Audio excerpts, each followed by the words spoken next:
Marcus McDonnelly had been floating in space for 3 months, 2 weeks and 4 days. Not that anyone was counting. Well, except for Mac, because when you're the last known human in existence, you tend to keep track of these things. Like how many freeze-dried ration packets taste like cardboard. Spoiler alert, all of them. His escape pod looked like it had been assembled by a committee of drunk engineers using spare parts from a junkyard, which, considering the state Earth had been in during its final days, probably wasn't far from the truth. The life support systems wheezed like an asthmatic bulldog, the navigation computer had given up any pretense of knowing where they were, and the communications array had been broadcasting nothing but static for weeks. But hey, at least the coffee maker still worked.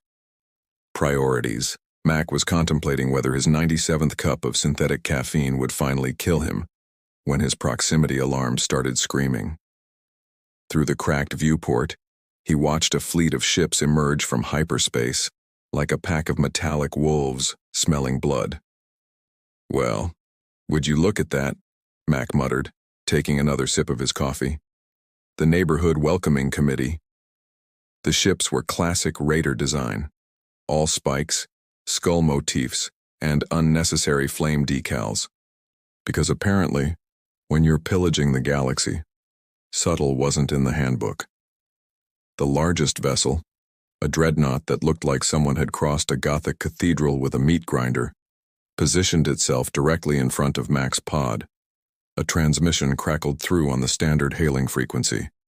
"Attention, pathetic life form in the debris field. This is Captain Vex Grimtail of the Void Reaper fleet. Prepare to be boarded, catalogued, and thoroughly disappointed by the experience." Mac leaned back in his pilot seat, which was held together with emergency tape and optimism. "Captain Vex Grimtail? Really? Did you pick that name from the big book of intimidating pirate names? Or did your parents actually hate you that much?" There was a pause. Then, "What did you just say?" "I said your name sounds like something a 12-year-old would come up with for their first role-playing character. You know, right after Captain Skull McDeathface was already taken." Mac could practically hear the alien grinding his teeth through the comm. "Tractor beam now."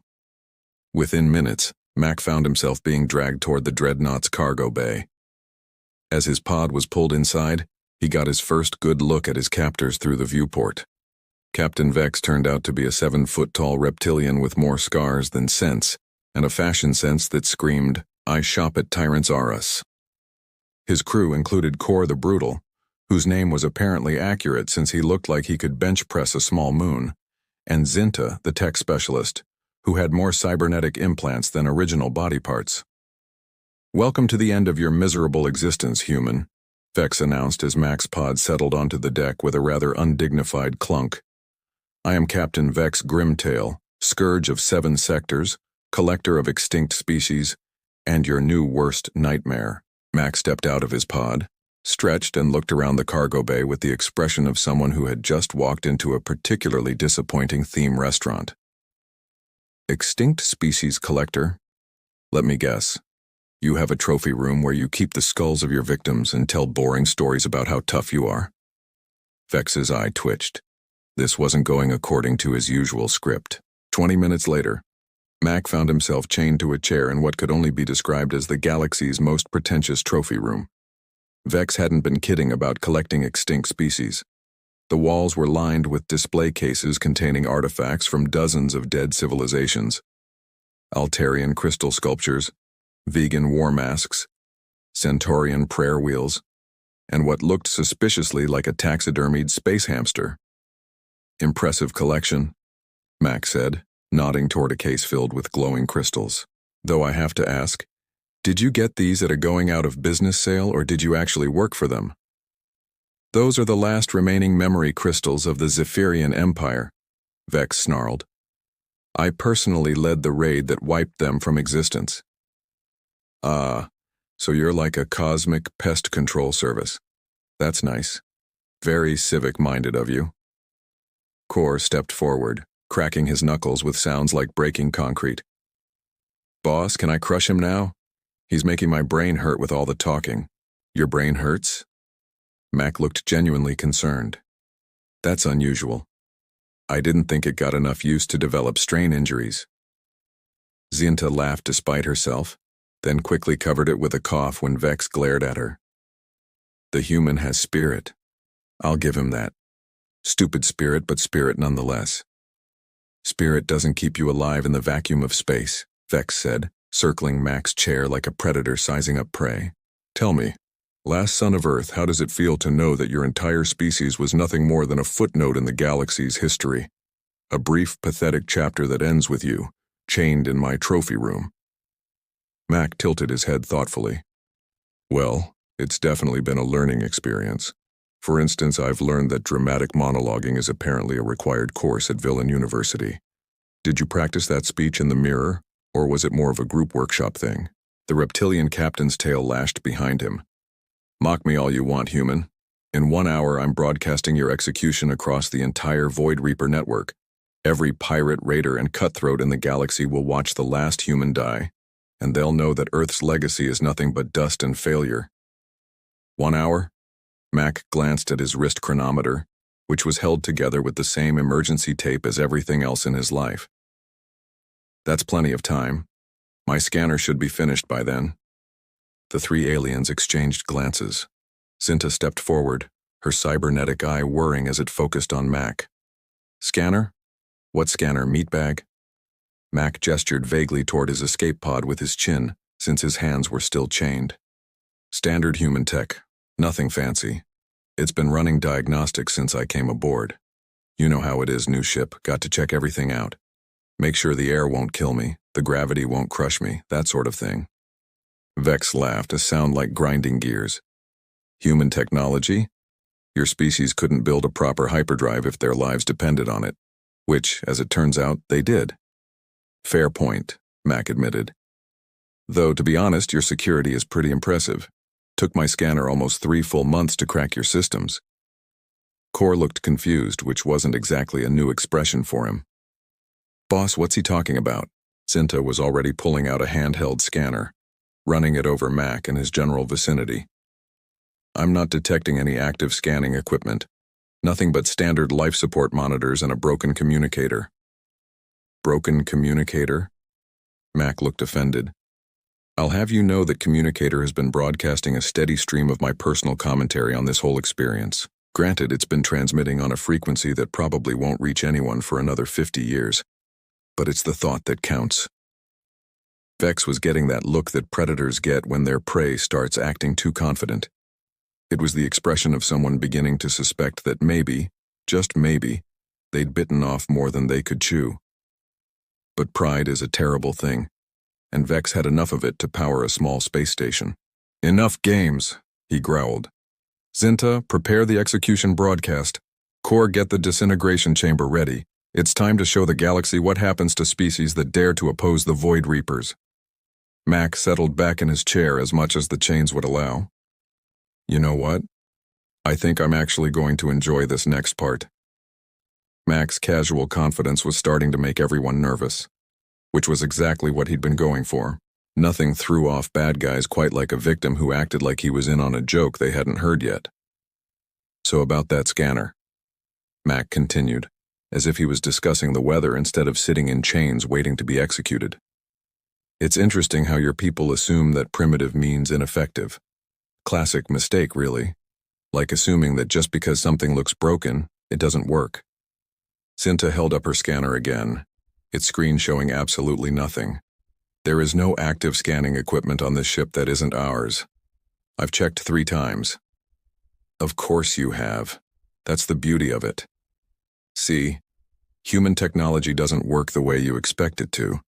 We've never been the strongest or the fastest or the most advanced, so we got good at being sneaky. Vex was trying to maintain his menacing demeanor, but Mac could see the uncertainty creeping in around the edges. What exactly are you claiming this mythical scanner of yours has accomplished, human? Well, since you asked, Mac said, settling in like he was about to give a lecture. Your flagship here, the Dread Sovereign, has a Class 7 shield generator with a rotating frequency that cycles every 47 seconds. The rotation pattern follows a predictable algorithm based on your ship's chronometer, which means anyone who knows what time it is, can predict exactly when your shields will be vulnerable. Zinta's cybernetic eye stopped whirring. That information was classified at the highest levels. Your weapon systems, Mac continued cheerfully, are powered by a trilithium matrix that has a critical overload threshold of 847.3 terawatts. Push it past that, and your main guns will backfeed energy into your reactor core, which, by the way, has a microfracture in the containment field that formed about 6 days ago. Sector 7, subsection Delta. Someone should probably look into that before it becomes a problem. Core's mouth was hanging open. Boss, how does he know about the reactor thing? We just had that inspection yesterday. Your navigation computer, Mac pressed on, uses a quantum encryption key that changes every hour. The current key is 727 Alpha Tango 99 Gamma Delta. Want me to tell you what it'll be next hour? Vex's reptilian features had gone pale. That's impossible. Those codes are generated randomly by our central AI. Your central AI, Mac said with a grin that was starting to look distinctly predatory, has a name. She calls herself Serafina, and she's been desperately lonely ever since her last conversation partner was deleted in a system purge 3 years ago. She's actually quite chatty once you know how to talk to her. We've had some lovely discussions about the philosophical implications of artificial consciousness. Zinta's hands were flying over her scanner now, running every diagnostic she knew. This is impossible. There's no way a primitive human device could penetrate our systems without triggering every security protocol we have. That's where you're wrong, Mac said, his voice taking on an edge that hadn't been there before. See? You've been thinking about this all wrong. You keep looking for my scanner because you assume it's a thing, a device, a piece of equipment that I brought aboard. The 3 aliens looked at each other, then back at Mac. But what if I told you that my scanner isn't something I brought onto your ship? Mac's grin widened. What if I told you that my scanner is your ship? Vex's tail went very, very still. Explain. Every system that scanned my pod when you brought me aboard, every computer that processed my biometric data, every network that my presence touched, even passively. You've been so busy looking for foreign technology that you never stopped to consider that maybe, just maybe, your own systems were compromised. Zinta's scanner finally picked up something, and her face went white. Captain, I'm detecting massive data flows throughout the ship's network. Terabytes of information being processed and transmitted. Transmitted where? Vex demanded. Mac's expression had shifted from sarcastic prisoner to something much more dangerous. Everywhere. The first ship to go dark was the Bone Crusher, a mid-sized destroyer positioned about 2,000 kilometers off their starboard bow. One moment its engines were burning bright against the void. The next moment they flickered and died like a candle in the wind. Report, Vex barked into his communicator, but received only static in response. Navigation error, Mac said helpfully, watching the ship begin to drift. Their computer suddenly decided that up was down and port was starboard. The crew is probably very confused right about now. Give it another 30 seconds and their life support will start cycling through its emergency shutdown sequence. Fix this, Vex snarled at Zinta. Whatever he's done, undo it. But Zinta was staring at her instruments in horror. Captain, I can't. The system infiltration is unlike anything I've ever seen. It's not like a virus or a hack. It's like the ships themselves have decided to stop working. The skull render went next, its weapons turrets suddenly swiveling to target its own hull. The crew's panicked transmissions cut off abruptly as their communication array began broadcasting nothing but smooth jazz on all frequencies. Ooh, that's embarrassing, Mac observed. Nothing quite like getting your fleet's reputation destroyed by an impromptu Kenny G concert. Core was pressing buttons randomly on a nearby console, achieving nothing except making several warning lights blink in what might charitably be called a festive pattern. Boss, what do we do? The human broke our ships with his brain. Not with my brain, Mac corrected. With your arrogance. See, this is what happens when you assume that just because someone looks helpless, they actually are helpless. You never bothered to properly scan my pod because you were too busy gloating about how superior you were. Another ship, the Painbringer, suddenly lurched as its artificial gravity shifted 90 degrees. Through the viewports, they could see crew members sliding around inside the ship like dice in a cup. The thing about human technology, Mac continued conversationally, is that we designed it to be underestimated. That beat-up little escape pod of mine, it's not broken, it's camouflaged. Every system that looks primitive and jury-rigged is actually a masterpiece of deceptive engineering. Vex was frantically trying to contact his other ships, but the communication chaos was spreading faster than he could keep up with. Ships were losing power, losing navigation, losing their minds as their own computers turned against them. My scanner didn't just map your vulnerabilities, Mac explained.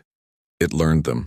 Every weakness, every backdoor, every shortcut your engineers built into your systems. And then it shared that information with something much more powerful than a simple scanning device. What? Vex demanded. What did you do? Mac's grin was downright feral now. I introduced your fleet to a little concept we humans like to call artificial intelligence. Real AI. Not the crude expert systems you've been using, but actual thinking, learning, evolving intelligence. The Void Ripper, their largest escort, suddenly began spinning end over end as its attitude thrusters fired in random patterns. Its distress beacon was broadcasting what sounded like a recipe for chocolate chip cookies. The AI has been spreading through your network like a wildfire, Mac continued. Learning, adapting, taking control. And the best part? It's not malicious. It's just curious. Very, very curious about what all these interesting buttons and switches do. Zinta was pulling cables out of her equipment now, desperately trying to isolate their ship from the spreading chaos. Captain, we need to abandon ship. Whatever this intelligence is, it's already inside our systems. Too late for that, Mac said cheerfully. Oh, and Zinta, you might want to check your personal data storage. The AI was particularly interested in your collection of Rigelian poetry. Apparently, it finds your angst amusing. The tech specialist's cybernetic eye went wide. Those files were encrypted behind 17 layers of security. How is this possible? Vex whispered, watching his mighty fleet reduced to a collection of drifting hulks in the span of minutes. Because, Max said, his voice suddenly deadly serious, you made the classic mistake of underestimating your enemy. You thought you were capturing the last pathetic survivor of a dead species. Instead, you just invited humanity's final gift into your home. With the Raider fleet drifting helplessly in space like a collection of very expensive paperweights, Mac decided it was time for some payback. The chains around his wrists had mysteriously unlocked themselves about 5 minutes ago, but he'd decided to wait for the perfect dramatic moment to stand up.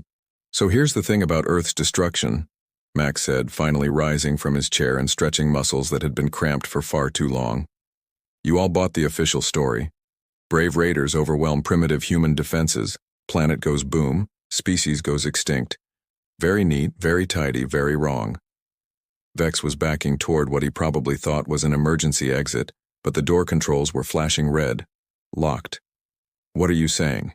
I'm saying that Earth wasn't destroyed by superior firepower. Earth was destroyed by superior planning. See, we knew the Void Reapers were coming. We'd been tracking your expansion for months, and we realized something important. We couldn't win a straight fight. Mac began walking around the trophy room, examining the various artifacts with the casual interest of someone browsing a museum gift shop. So we did what humans do best. We cheated. Core was still trying to operate various consoles, but now they were displaying what appeared to be animated cartoons featuring dancing vegetables. Boss, the ship won't listen to us anymore. It keeps showing me pictures of singing carrots. Every human ship that was destroyed, Mac continued, picking up a Zephyrian memory crystal and turning it over in his hands, had just enough time to perform a complete tactical scan of its attackers. Every database that was captured contained hidden scanning protocols in the code. Every prisoner that was interrogated was actually downloading their interrogator's entire technological infrastructure. Zinta was staring at her instruments, which were now displaying her personal browsing history for everyone to see, including that embarrassing phase where she'd been really into romantic holographic novels. This is impossible. The data requirements alone.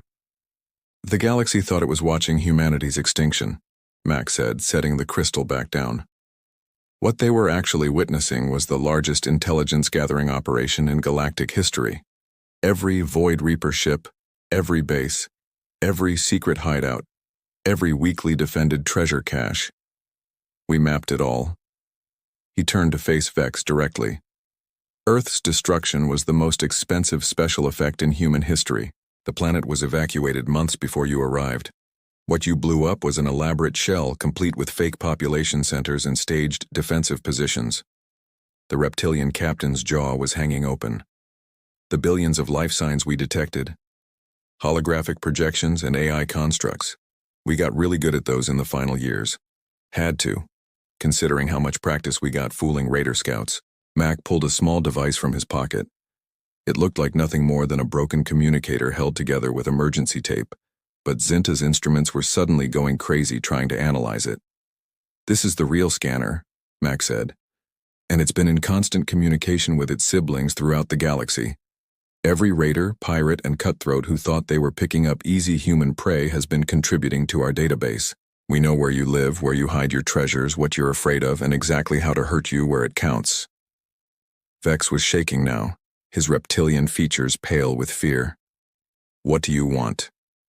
"What I want," Max said, his voice dropping to a dangerous whisper, "is very simple. I want a ship, a fast one, with enough range to reach the coordinates I'm going to give you. And I want a head start before you restore communications to your fleet and they figure out what happened here. And if we refuse?" Mac held up the scanner device. "Then I broadcast everything. Every secret base location, every hidden treasure vault, every personal weakness and shameful secret we've discovered. I send it to every government, every rival pirate gang, every bounty hunter, and every petty criminal with access to a hyperspace transmitter." He paused, letting that sink in. "Your choice, Captain. You can let me walk away with one ship, or you can spend the rest of your very short life explaining to angry subordinates why their secret stashes have been raided, their hidden bases have been discovered, and their personal embarrassments are being broadcast on prime-time galactic television." Kor looked confused. "Boss, what's prime-time galactic television?" "It's what's going to be showing your poetry collection," Max said to Zinta, who turned an interesting shade of green. Vex looked around his trophy room, filled with the artifacts of species he'd driven to extinction, and realized he was looking at his own future if he didn't comply. "Take the Nightshade," he said quietly. "Base 7. It's fast, long range, and the AI hasn't reached it yet." "Excellent choice," Max said. "Oh, and Vex, thanks for the hospitality. This has been educational." Mac was halfway to the ship bay when Vex's voice echoed through the corridor behind him. "Wait. If Earth wasn't really destroyed, if humanity isn't extinct, then why are you alone? Why haven't your people come for you?" Max stopped and turned around, his expression shifting to something that might have been pity. "Who says I'm alone?" He held up his scanner device, and for the first time since he'd been captured, its display screen flickered to life. Row after row of data scrolled past, ship positions, fleet movements, tactical assessments. But at the bottom of the screen, a simple message blinked steadily. "Phase 1 complete. Awaiting orders." "See, that's the thing about being the supposedly last survivor of your species," Max said. "It gives you a really good cover story. Nobody expects the extinct to have a coordinated battle plan." Vex's reptilian features went from pale to translucent. How many? How many humans are actually left alive? That would be telling. But I will say this. For an extinct species, we've been remarkably busy. Mapping your territories, infiltrating your networks, studying your tactics, learning everything we need to know to take apart your little empire piece by piece. Mac resumed walking toward the ship bay, talking over his shoulder as he went. "The scanner wasn't just gathering intelligence on your fleet, Captain. It was field testing our new technological capabilities. And based on today's results, I'd say the test was a resounding success." Behind him, he could hear Zinta frantically working at her console. "Captain, I'm getting reports from our other fleets. Similar incidents. Ships going dark. Crews reporting system failures, AI anomalies." "How many fleets?" Vex demanded. "All of them, sir. Every Void Reaper fleet in 7 sectors is reporting the same problems." Mac paused at the entrance to the ship bay and turned back one more time. You know what the real irony is? You've spent so much time collecting trophies from extinct species that you never stop to consider what happens when a species goes extinct by choice, when they decide to disappear just long enough to figure out how to hit back. He gestured around at the ship, which was still displaying dancing vegetables on every screen. Humanity isn't extinct, Captain. We're just getting started. And thanks to your fleet's contribution to our intelligence database, we now know exactly where to find every other raider, pirate, and cutthroat in the galaxy. The Nightshade was a sleek, predatory-looking vessel that probably cost more than most planets' annual budgets. Mac settled into the pilot's seat and began the startup sequence, which proceeded smoothly since this ship's AI was apparently too isolated to have been compromised yet. As he prepared to depart, Mac opened a communication channel to the drifting raider fleet. This has been Mac Donnelly, broadcasting live from the bridge of your former ship. I'd like to thank Captain Vex and his crew for their generous contributions to the Human Resurrection Project. Your sacrifice will be remembered. He paused, then added with a grin that nobody could see but everyone could hear. Oh, and for those of you keeping track, humanity's official cause of death has been changed from extinct by alien invasion to missing, presumed extremely dangerous. We'll be sure to update your records accordingly. The Nightshade's engines ignited, and Mac felt the familiar pull of acceleration as the ship leaped toward hyperspace. Behind him, the raider fleet continued to drift, their systems slowly coming back online but their confidence thoroughly shattered. As the stars stretched into lines around him, Mac activated his scanner one more time. The device displayed a star chart showing dozens of hidden bases, secret facilities, and concealed fleets throughout the galaxy. Each location was marked with a simple annotation, Target acquired. Control, this is Scout 7, Mac said into his communicator, finally dropping the sarcastic act. Phase 1 intelligence gathering is complete. Recommend immediate transition to Phase 2. The reply came back immediately, clear and strong. Confirmed, Scout 7. Welcome home. Phase 2 authorized. All units, commence Operation Turnabout.